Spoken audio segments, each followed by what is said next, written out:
যে দুধটুকু গঞ্জে নিয়ে বিক্রি করে আসা তো দেখি, বেশি দেরি করলে যে আবার দুধগুলো নষ্ট হয়ে যাবে। হ্যাঁ হ্যাঁ, বউ দাও তো, বেশি দেরি করা ঠিক হবে না।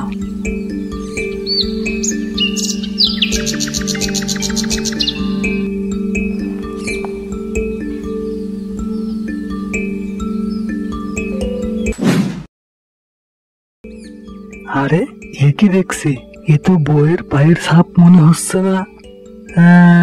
বউ তো রাতে গোয়াল ঘরের সামনেও আসে নাই, তাহলে তো অন্য মানুষের পায়ের ছাপ। রাতে বৃষ্টি যখন নেমেছিল ঠিক তখনই আমার গোয়ালের সামনে কেউ একজন এসেছিল। না, এটা তো আমার কাছে একদমই ভালো মনে হচ্ছে না। আজকে রাত জেগে বিষয়টা ভালো করে দেখতে হবে।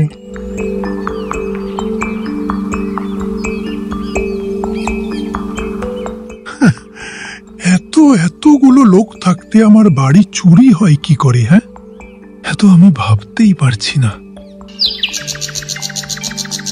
তোরা সবাই কালকে রাতে করছিলিটা কি? হ্যাঁ, আগে মোড়ল মশাই, আমি তো সারাদিনই কাজ করি, রাতের বেলায় বিশ্রাম নেওয়ার সময় একটু ঘুমিয়ে যাই।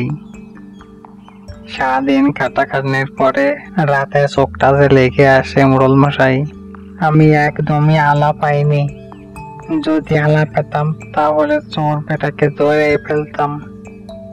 আর দারোয়ান সাহেব, তুমি কি করছিলে যে তোমার চোখ ফাঁকি দিয়ে চোর বেটা আমার ঘরে প্রবেশ করলো? হ্যাঁ, আজ্ঞে মোড়ল মশাই, চোর বেটা বাড়ির সামনের গেট দিয়ে প্রবেশ করেনি, এটা আমি নিশ্চিত করে বলতে পারি, কারণ সারা রাত জেগে আমি গেটের সামনে পাহারা দিচ্ছিলাম। মোড়ল মশাই, চোর বেটা নিশ্চয়ই আপনার বাড়ির পেছনের দেওয়াল টপকে ঢুকেছে। হ্যাঁ দারোয়ান সাহেব, তুমি ঠিক কথাই বলেছ।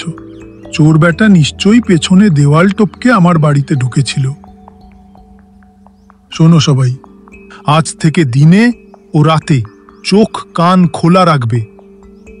আগামীতে কোনো চোর যেন আমার বাড়িতে প্রবেশ করতে না পারে, কথাটা যেন মনে থাকে সবারই।